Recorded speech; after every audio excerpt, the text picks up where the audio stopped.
My name is Marlon Martin, and today we are having a roundtable discussion on the topic of fatherhood.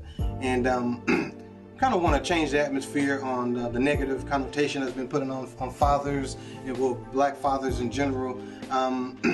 We kind of want to put it out there that we do love our children. We do study with them. We don't always treat their moms like trash.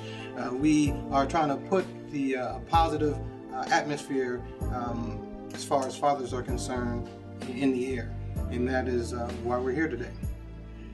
In my own words, to define fatherhood, I think first and foremost as a father, we have to be disciplinarians. We're not mothers, we're not women.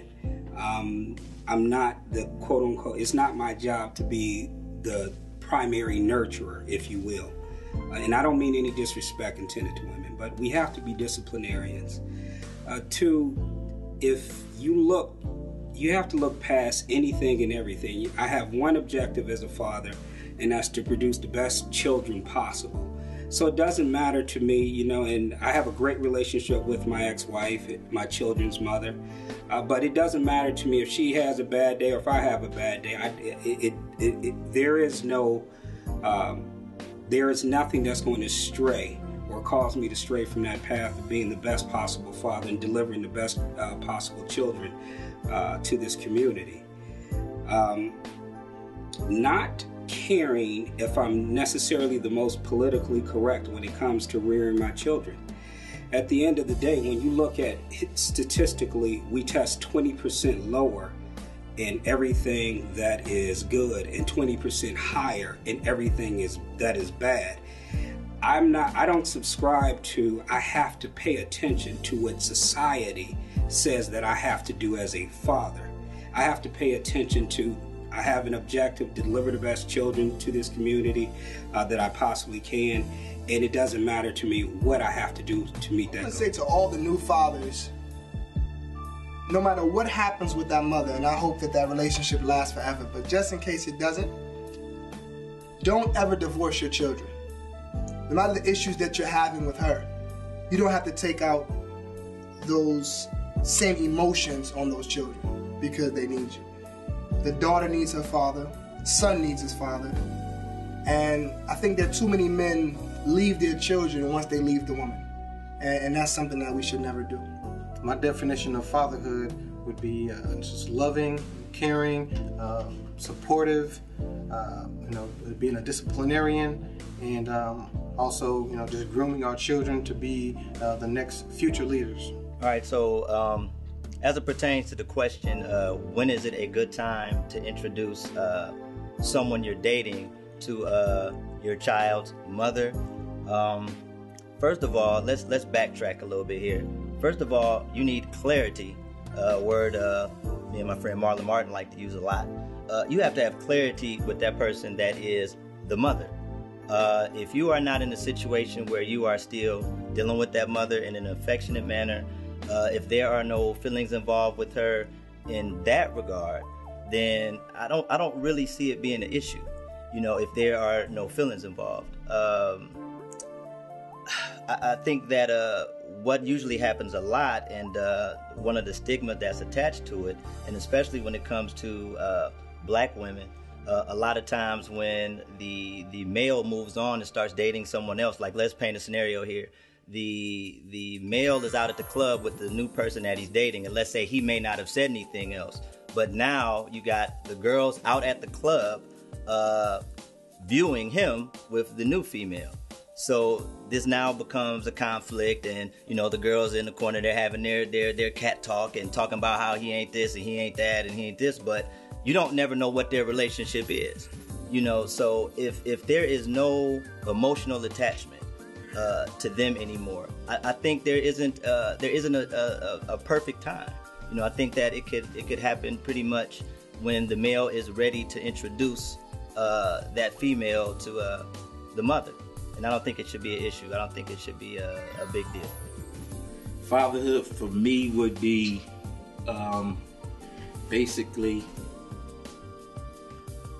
becoming a man, understanding your childhood and reliving it with a new being.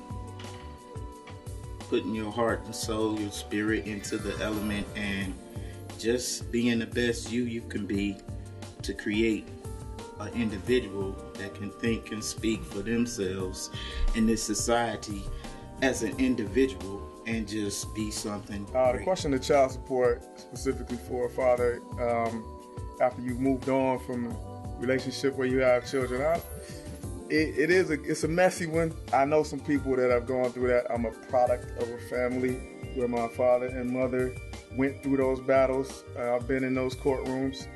I have some friends that are really outspoken, specifically on the male side. I can't really say that, I haven't really been treated unfairly by the system, but I can say that what I know of the system is unfair. I do think that it assumes that the father is non-custodial. It assumes that the father doesn't have a whole lot of input on the day-to-day, and it charges them as such. So the amount expected back is that of a non-contact type of a parent, and it puts the onus on the father to prove that he is, in the actual day-to-day before it will lessen the burden of what's expected from him. And I don't think that happens for the mother. They assume, the mother birthed them. The mother is obviously taking care of them on a day-to-day basis, which, as we know, life doesn't work that black and white. So I think, the assumption up front of the mother being the person who takes care and the father being non-contact, I think that's an incorrect assumption, and that's the foundation that the system is based on. So given that, I think it is an unfairly based system. I'm pretty sure there's a million examples of why it's an unfairly based system. I mean, I was raised by a single mom, so I do know what can happen. I have seen plenty of fathers that don't hold their weight, so I do know the reason why and what we come from, in 60s, 70s, and 80s, but there comes a point where you have to assess what the system looks like right now and make some adjustments on each individual basis on what these fathers are doing, what we are doing as fathers. Like I said, I was fortunate. I have been fortunate to this point that, I have not been unfairly treated, but I've seen it happen plenty of times. My piece of advice to a new father would be just have patience and just understand and remember, don't have this selective amnesia. Just remember the fact that you were a teenager, you were a child at one time. So when you see your child making some of those same mistakes that you did, you may not, I'm not asking you to be lenient, but just understand, some of the mentality that they're going through, some of the growing pains that they're going through, and that may help you out with dealing with this situation and maybe handling the disciplinary piece of it a little bit better. Remember the small things. When your children get old, there are going to be a lot of times that you'll look back and say, I wish I could have played Monopoly. I wish I could have done this. Do the small things. Play video games with them. Play Monopoly. Do something that was just small that you'll remember. They'll remind you of that stuff as they get older. Different parents have different ways of disciplining their child. And that's why I think it's so important that you have to be careful, the woman and man that you choose prior to you even having children. But let's get past that. As a man, in my opinion, the man is the captain of the ship. He has to remain and he has to be that captain. And I think it's imperative for a real conversation has to take place with you and the mother of your children. And you have to remind her, hopefully she's spiritual, because if she's spiritual, it shouldn't take too long for her to understand that the Creator has put you in a position not only to be that disciplinary, but to also to be that leader. And whether I'm here or not, these are my children. These are my children. These are your children as well, but these are my children. So there needs to be a real conversation. If you have issues with your children's mother, first of all, you got to get civil. You have to figure out, why do you all have those issues? You have to talk about it and alleviate it, because it comes to a point that it's not about you and her anymore. If you're not together, it's not about you and her, it's about those babies. And if she loved those babies, you have to tap into that love that she has for those babies. If she loved those babies, then she will do whatever is necessary to make sure that those babies have a correct upbringing. And what that means is you and the mother of your child or your children have to be on the same accord. And if you are, then ultimately the children will be balanced as well. No matter if they're at your house or their house, mother and the father has to be on one accord. Because if not, they'll play you against one another. Very important. I think being a father really just involves instilling in your children a sense of pride, a sense of dignity. Besides that, when you look in the mirror, you see yourself. You are a reflection of your kids, and they are a reflection of you. So I think that when it comes to being a father, fathers need to put some of themselves into their kids, but also let kids make their own decisions as well. And don't try to make them a direct carbon copy of you, but just give them the tools and the things that they're going to need to survive. And I think they'll be okay.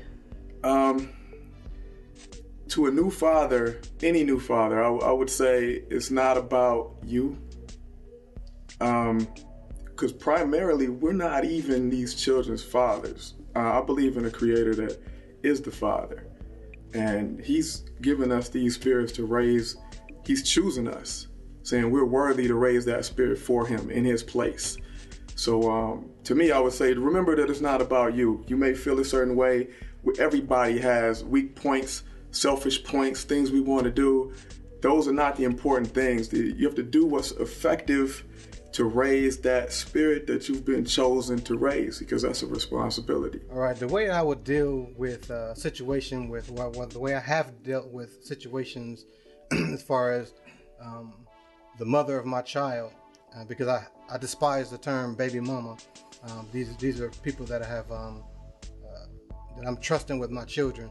So I don't like the negative connotation to put around baby mama. But anyway, the way that I would address them actually moving on and myself moving on into different relationships is I have to be able to understand where the line is drawn as far as my control is concerned. I can't always be in the household making every call of every step that the kids make and everything that the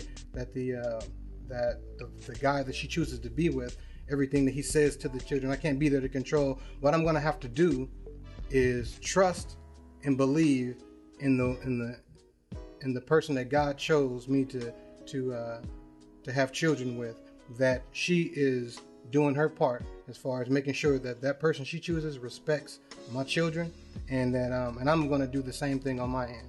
And so as long as I can do that, and then I would be able to not pull out that shotgun and try to go over and murder somebody as soon as I think something bad is going on. The fact is that you look at statistics, between 75 and 80% of our homes are being led by African American women. And I don't care what Oprah say, or Tyler Perry, or Michael Baisden, or any of them, that is an issue. The issue that there's no men in the household is a problem. So because of it, the balance is off. So you have young boys who are handling their emotions, with all due respect, they are handling their emotions like women. So if somebody step on their shoe, they want to shoot up the whole block. They're not balanced. And as men, we have to get back into the house.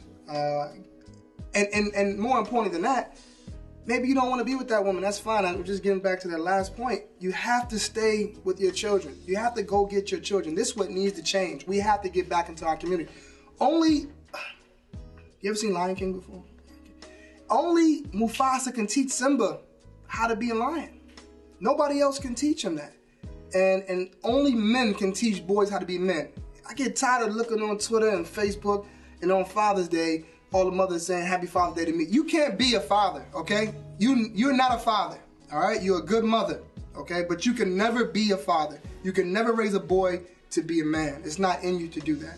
So I think it's imperative for us to take back our rightful place on Pride Rock.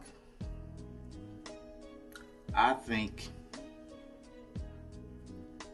I would like to see disappear the notion that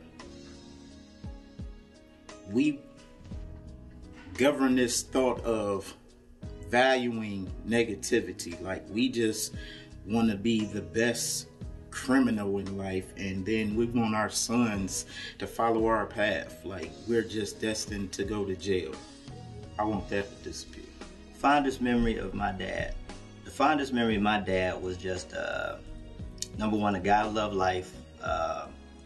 Number two, a guy who allowed us to make errors. You know, he allowed us to make errors, but he allowed us to make errors and, you know, didn't get in the way. But he was a good disciplinarian. Now, I don't have to go too much further into that as far as the quote-unquote black experience, but he just really allowed us to drive down the lanes we wanted to drive down. He was very encouraging, and I think that's another thing we need to make sure we're encouraging our children. I think nowadays, you know, you have a lot of fathers that are not encouraging their kids with the right things when they are interested in something, pushing them down the right path to, you know, reach their goals and get things done.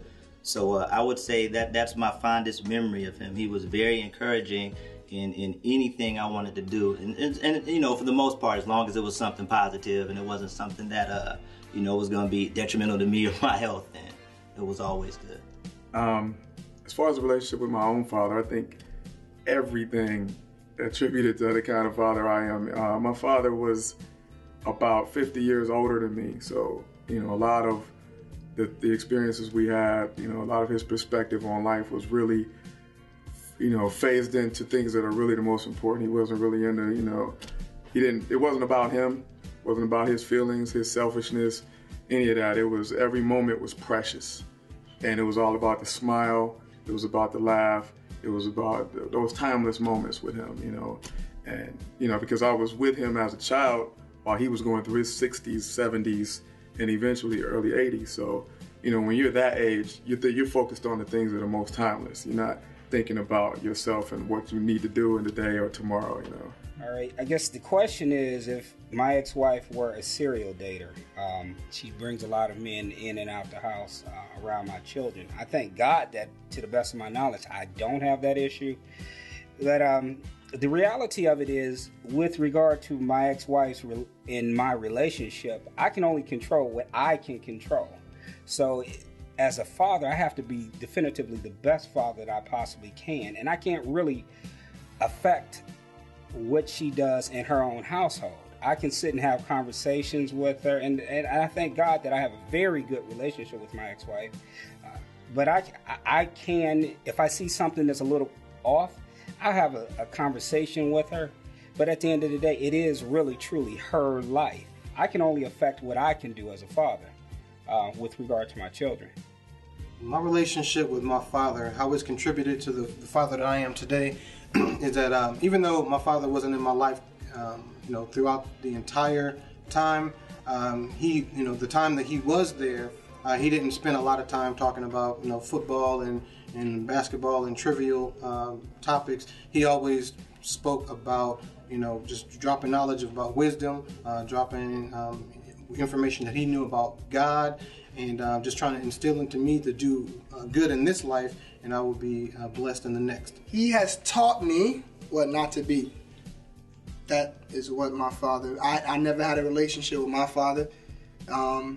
He was never there for me. So it was men in my life who stepped up and who taught me how to be a man, because my mother, she just naturally didn't have the capability to do that, though she probably wanted to. So my father taught me what not to be, and because of that, I try to be the best father I can be. What I would like to see change the most is that fathers in the African American community are all bad or not there. I think we need to have some focus on households where the father actually was there. In my case, I was blessed to come from a two-parent household, although for my father it wasn't that way for him. My father's goal with myself and my sister was he wanted to break that cycle in his family. He wanted to have his kids be raised in a two-parent household and with love and that sort of thing. And actually, he succeeded in that. You know, he's passed away, but I'm happy to be here today and to say that he was able to, you know, he succeeded in that regard. So I would like to see, I mean, we focus so much on, you know, folks that have had parents that weren't there, a father that wasn't there, and that's good, anybody that comes from that. But we do have some fathers that actually are there, and we do actually have some two-parent households in the African American community. So I'd like to see some focus on that. The question was, how would I respond to someone bullying my child? Well, I'm going to be politically incorrect and say what I've known to be put in me. And basically it is, if somebody put their hands on you, you put your hands on them. Now, if you just start in trouble, then I'm going to have to deal with you. But if you come home and not handle your business, it's going to be a problem. So I just don't appreciate nobody putting their hands on my child. If I'm not putting my hands on anybody's child and they minding their own business, whether they playing in the sandbox with the pail and the boxes, whatever, and somebody just want to politely walk over there and snatch it from them, I expect them to go snatch it back and snatch something out of them, because it's all about respect. And in this day and age, it's like so much going on, and people want to take advantage of people by reputation and all of that. The simple concept of respect is just gone. And if you don't stand up for yourself or your community, it's worse out here than it already is. And you setting up failure for a whole lot of people in that process, in my mind state. So if you got to throw them things, that's what you need to do. My relationship with my own father, my father always has a can-do attitude. There is nothing that can't be done. In fact, growing up, there was never a situation where we were allowed to say I can't. I literally got disciplined, if you will, for saying the words I can't.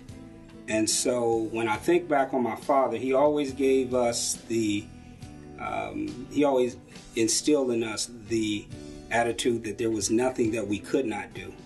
If we wanted it, we went out and took it. I think the stigma I would like to see change the most is, as far as black fathers, I think the worst thing to me is the idea that black fathers don't want to spend time with their children. You may hear a lot of women say that, the father's going to watch them, they're going to keep the kid. Fathers don't watch or keep their own kids. They spend time with them. Those are quality moments that are important. I think the perspective of I'm watching the kid and it's the mother's primary job to do it, I think that's off. And I don't really think it even applies in a lot of cases. It's just a bad stigma. A new father. Smile. Because we always carry so much of a burden in life that if you can smile through your trials, it is something that reflects. I'm a grandfather right now. This child can't even speak. First thing I do every time I see her, I just smile. She smiles back. So I think that's key. That's my philosophy on that, smile. What's going on? My name is Bashir Jones, and I am married with two beautiful babies. My daughter is 4 years old. Her name is Asley. My son is 2 years old. His name is Bashir Jones Jr. And there is nothing more important to me than being a father. It's a job that I love more than anything else. My name is Jay Floyd. I am 36 years old, married. I have a daughter from a previous relationship, and she is 7 years old, and she can introduce herself, right? Your name is? Juliet. Juliet what? Floyd. And how old are you? 6. Yeah, you're almost 7. All right. Say bye to everybody. Bye. How are you? My name is Jerry J. Prim II. I am a father of 3. My oldest son is at Brown University, Emory. My youngest son is sitting to my right. That's Jaquan III. And my baby bear, Nia Jaquana Prim, is sitting on my lap. The most important role that I have in life is to be a great father and to guide these children to be great assets to the society. My name is Marlon Martin, and I am a proud black father, and this is... My name is Elise Martin. I'm in kindergarten. I'm 5.5. Well, all right. And I also have 2 other beautiful children. The ages are 17, and I know I don't look that old, but I also have a 15-year-old boy who is not my biological child, but I raised him from the age of 2, and now he is 15, and his children will call me granddad. So I would definitely appreciate the fact that the Lord brought all of these children to me in different ways, and they are the greatest accomplishments in my entire existence. Greetings, people. My name is Sherman Stewart. I am a proud black father of 4, grandfather of 1. I have the ages of my oldest daughter. She is 19. My oldest son is 15, 12, and 8. They go by the names of, in the order of the oldest to youngest, Shayla, Sherman Jr., of course, Isaiah, and Caleb. My name is Carlin Warren, and I am the proud father of 1. My son, his name is Ryan Patrick Warren. He is 7 years old. But I have a lot of other kids that are my adopted kids, I like to call them, because I was taught by my dad that we are to pay forward the blessings. So not only do I raise my own kids, but when any of my friends need help, I also help raise their kids as well. We got to give back to the community.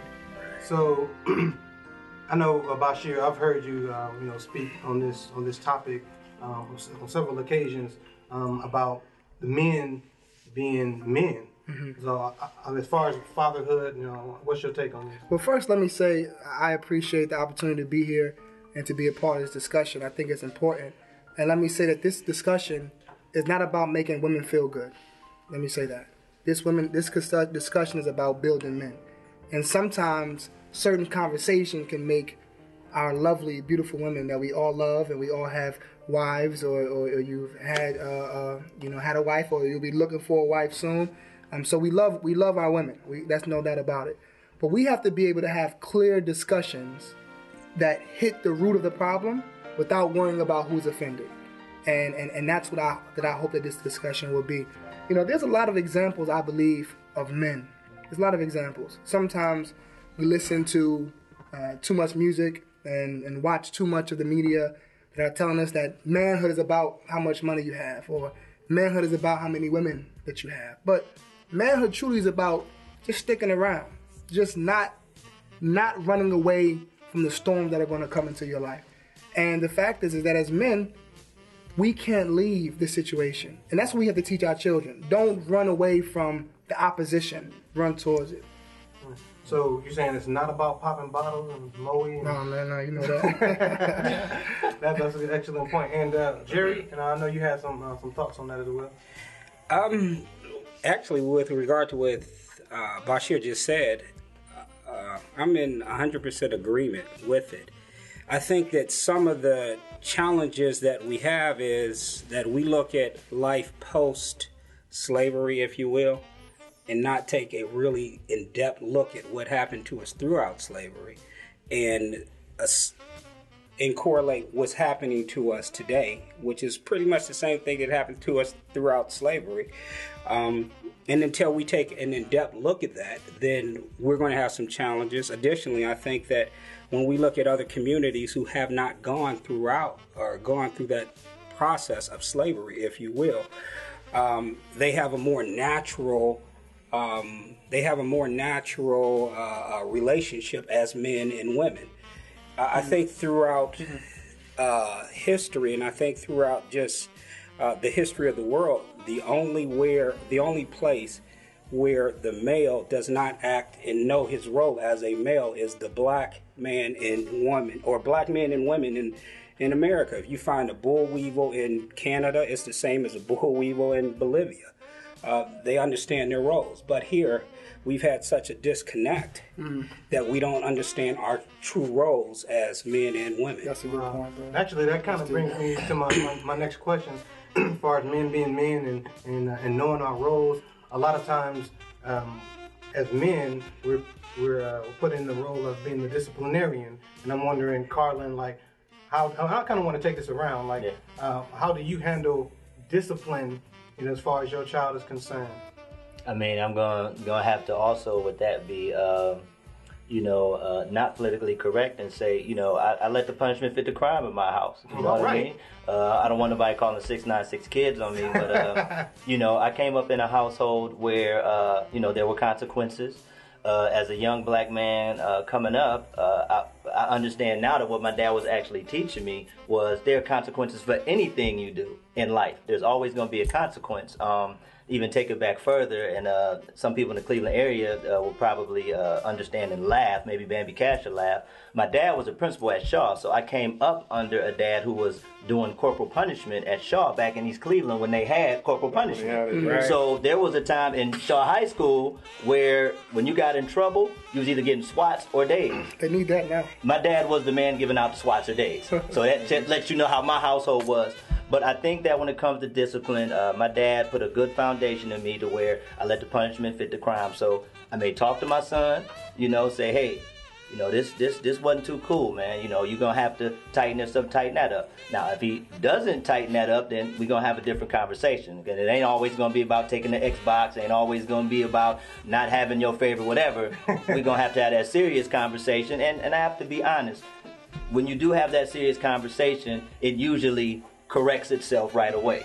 And I just think that, too many people have gotten away from that value of, just attitude adjustments. Let's just call it for this, as me and Martin know about attitude adjusting. Sometimes you have to adjust your attitude. I don't care about what psychologists say. You shouldn't do this, you shouldn't do that.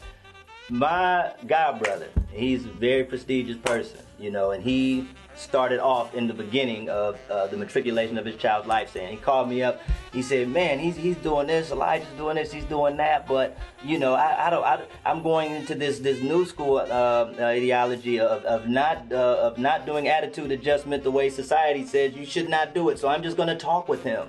By age 3, he was adjusting that attitude. So I think that but there's a difference between attitude adjusting and abusing a child. So as long as it's done with love, you're having conversations amidst the attitude adjusting, you'll be fine. I turned out fine. So. The balance with it is that I didn't have my father there, but I had a gentleman by the name of Mr. Timothy Roberts who was my pops. And he put the hands on me one time. That's all he had to do. Right. It was one time. But the balance between it is that he also showed a lot of love to me too. Right. So it came to a point where him putting his hands on me hurt me less than him being disappointed in me. Right. And as fathers, what we have to do is that if we need to do what we need to do, we do that. But we also show as much and even more love so that our disappointment will be a lot less. I think love is the basis. The way even putting your hands on is applying the love. Yes, right. Yes, and I think, like you said, when you said also the balance is the foundation.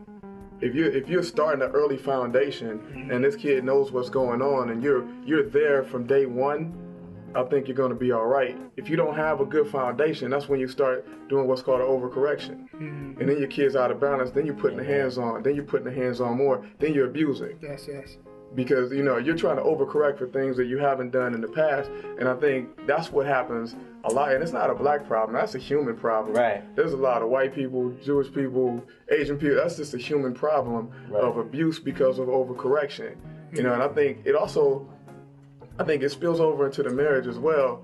Like when we talk about, what is the key component of nowadays where there is no blueprint for families and husbands and wives staying together. You look at the 60s, 70s, 80s, the times where we were born and grew up. There are no people staying married. People got divorced. I mean, people just seriously got divorced. I can look at my entire circle of friends that I grew up with, and there was only one family that had both parents in the house. And, right, wrong, or indifferent, a lot of those women needed to leave because the situation in their homes got to the point where they couldn't stay there. And now they probably would have left back in the 30s, 20s, slavery anytime, but they didn't have that option. Now they have that option and they're leaving. So is it their fault for leaving and breaking the home? No, it's the husband has to bring home that responsibility to keep his family in line. I'm not going to come home and abuse my wife. Right. You know what I mean? That's not part of being a husband. And if she leaves, I can't blame that on her. So I think a lot of it is the foundation. Is that foundation love? Is it balanced? Then I think you're okay when you apply tough love. Easy love, any of the love, as long as you got a good foundation and structure, you know what I'm saying? If you're looking towards God, Allah, Jehovah, whoever you want to call him, if you're looking towards him, you're going to be all right, And I think one thing that we can, one thing that we might need to remind ourselves of is that sometimes positive reinforcement kind of helps out in the disciplinary field Right. too. Absolutely. Like, one example that I have is I came into the house one day, and you know, as a 17-year-old, you don't have a ton of responsibilities. That's my 17-year-old doesn't have a ton of responsibilities. He has a pretty short list, what I consider a short list. And so when I come into a house after a hard day's work or whatever, I like to see that list taken care of, you know. And so there was one time I came in and the dishes weren't done. Actually, the dishes were done. Let me correct myself. The dishes were done. And I looked at it. I looked at the dishes, and I said, "All right, man, you look like you did it. You did the dishes. Good job." And I went on and went into the bedroom. And I'm thinking, like, I had to stop myself. And I'm like, wait a minute. If the dishes weren't done, I'd have been fussing. You know, I'd have been probably trying to take PlayStations away and doing all kind of stuff. I said, look, let me correct myself. I'm gonna go back out there to the living room and show my son some love and actually let him know that I appreciate him stepping up, taking care of his responsibility in the household as someone who's trying to help me make this household successful. I mean, it sounds grandiose for some dishes, but that goes a long way. Now I have now I just earned myself a really prideful dishwasher. Right. You know what I mean? You know, because now he knows when he does the dishes, it's more than just cleaning off a plate. It's making my father proud. And so I think that means a lot. Positive reinforcement. Then touching on what Marlon just said, one, I'm a firm believer in bribing my children. I just am. Because they do. They respond to positive reinforcement. My oldest son, well, if you get a college scholarship, then guess what? Daddy will buy your car. Well, Daddy pays for his car. Right. And my younger son, if he maintains a 3.5 by the time he's 16, he'll get a car. Right. But I'm so not opposed to discipline them when I have to. Yeah. My philosophy was and is, you can thank me later. I don't care. Right now, it's not my job to be your best friend. It's not my job to be your buddy. I would love that kind of relationship, but I'm not of that illusion that that's what my job is. Right. When my sons walk outside, particularly my sons, and Lord knows I love my baby bear, but when my sons walk out of my house, when they walk outside their door, society is not nice to them. And so if I don't give them, if I don't adequately prepare them, then they're going to get prepared in another way. So I don't have a problem with, or I didn't have a problem with my oldest son. And my younger son, I don't have a problem if he needs motivation, if you will. Absolutely. No, that's the word. But the way, and I think as you, and my older son looks at me now, I have a 20-year-old and I have a 15-year-old, and he looks at me with the younger two. He's like, Dad, you let them get away with murder, right? Always have. But is like, as you get older and as you have younger children, you learn different ways to motivate them. And the bribing works infinitely better. I mean, I don't have as many headaches with the younger two. But then again, I'm just an entirely different individual as well. And they are too. But at the same token, based on what you just said, part of us growing and older and gaining wisdom for ourselves, right, is part of it. But at the same time, we getting older. You ain't got that same energy. You like, man, I'm tired. I feel like Chase. It's like, you take a couple dollars in. I'll give you a couple dollars if you just. It's right. When I talk to my baby girl, which I don't want no human touching until she's married, you know, I'm probably gonna talk about more of the doom as far as sex and dating than I am gonna talk about the gloom and flowers and sunshine and beautiful poems that I am. So I mean, I want to get y'all take on the differences, on the double standards in dating. Let me just get mine in real quick, because I know, you know, a couple of the other fellas probably got much more experience in the male and female child area. Since I only have a little girl, you know, I do have young little gentlemen around me that I talk to and can touch their lives. But honestly, and you know, again, I'm saying this from naivete, I really don't think I would approach it a whole lot differently. I've had this conversation with my best friend who does have a little girl and a little boy, so we've had this conversation a number of times. Once you get to be 13, 14, 15 and the sex is kicking in and you're thinking about doing the wrong thing, the consequences are the exact same, whether you're the male or the female. And I try to focus on that. Because, I mean, I'm not going to dap my son up like, did you get her? But then go talk to my little girl like, don't nobody better touch. Because, I mean, if something happens to either one of them, it's the same thing. He get a girl pregnant, she get pregnant, they get some disease. It's the same consequence. So I just try, and I will try to focus on that, for my son or my daughter, that, you know, it's doom either way if you don't do the right thing. But you can't be completely doom and gloom, because kids bounce back from that and just want to do the opposite. Because as young humans, that's what they want to do. I want to thank all of these brothers for coming out, you know, spilling out their hearts and their souls, you know, kind of giving us a different light on what sometimes the media is kind of portraying us as black fathers as. And, you know, God bless everybody. I want to thank Tina Hobbs for having the vision to put this thing together. Thank Mike Berry for doing the filming this project. Thank Wendy Peterson and Ms. Jackson for letting us have this venue at the Router's Lounge and on Lakeshore. So I really appreciate that, and much love. All right.